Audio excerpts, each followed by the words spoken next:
Light, everywhere light. Angels, glorious and pure, stood in the presence of the Almighty, but a shadow fell upon this paradise. Discontent, like a serpent, coiled in the heart of Lucifer. Pride, that most insidious sin, whispered in his ear. He craved equality with God. He coveted the throne of heaven.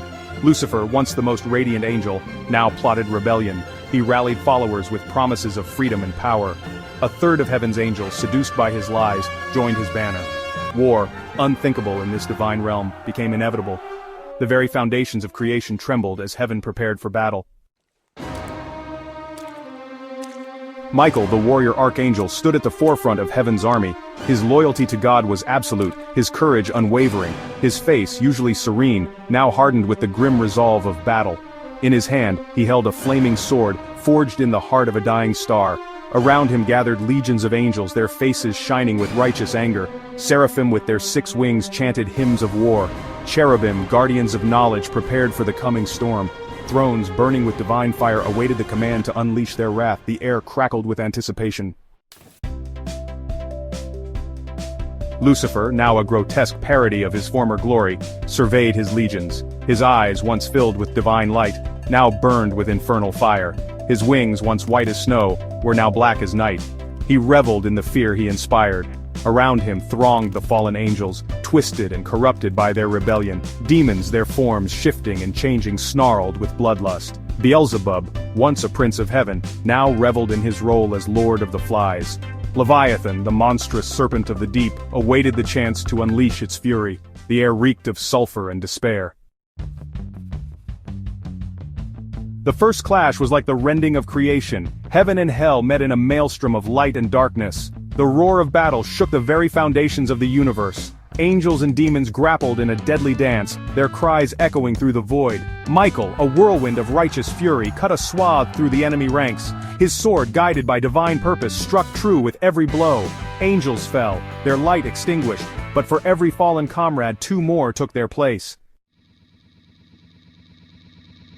Lucifer, wielding a spear of obsidian darkness, met Michael's fury with cold, calculating rage.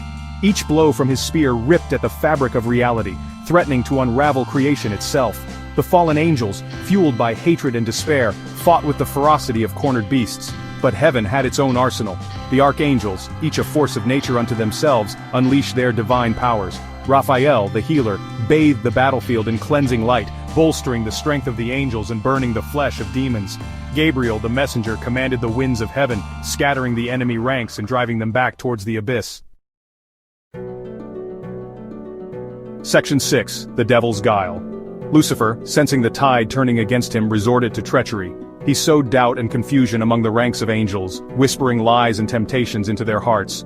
Some faltered, their resolve weakening under the onslaught of his insidious whispers. He unleashed monstrous creatures from the depths of hell, each one a nightmare-given form. They tore through the angelic ranks, their claws dripping with venom, their eyes burning with infernal fire. The battle raged on, a chaotic dance of death and destruction, hope flickering like a candle in the wind. Section 7. A Turning Point. Michael, though weary, fought on. He saw through Lucifer's deception, rallied his wavering brethren, and reminded them of their sacred duty. He fought not just with strength, but with unwavering faith, his every blow fueled by the love of God and the hope for his creation. And then, in a moment that shifted the course of the battle, Michael struck down one of Lucifer's most powerful lieutenants, Beelzebub. The demon lord, his power shattered, let out a deafening shriek of despair that echoed across the battlefield.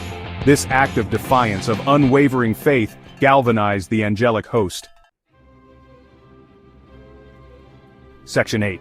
The Fall of Lucifer. Seeing his forces falter, his grip on the battle slipping, Lucifer, consumed by rage and desperation, charged at Michael. The two clashed in a final cataclysmic confrontation, their powers colliding like supernovas. The very fabric of reality strained under the pressure of their struggle. But Michael, empowered by the love of God and the hope of creation, held firm.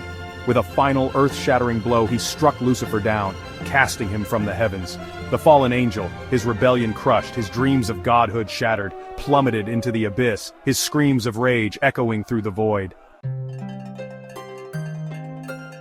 Section 9. A New Heaven. With Lucifer vanquished, the remaining rebel angels scattered, fleeing back to the darkness from whence they came. Exhausted but victorious, the loyal angels gathered around Michael, their faces shining with a hard-won triumph.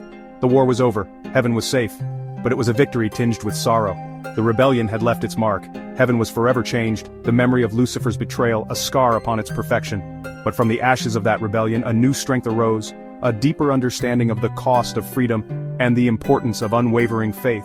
And Michael, the warrior archangel, stood watch, his flaming sword ever vigilant, a symbol of hope against the darkness that still lingered at the edge of creation.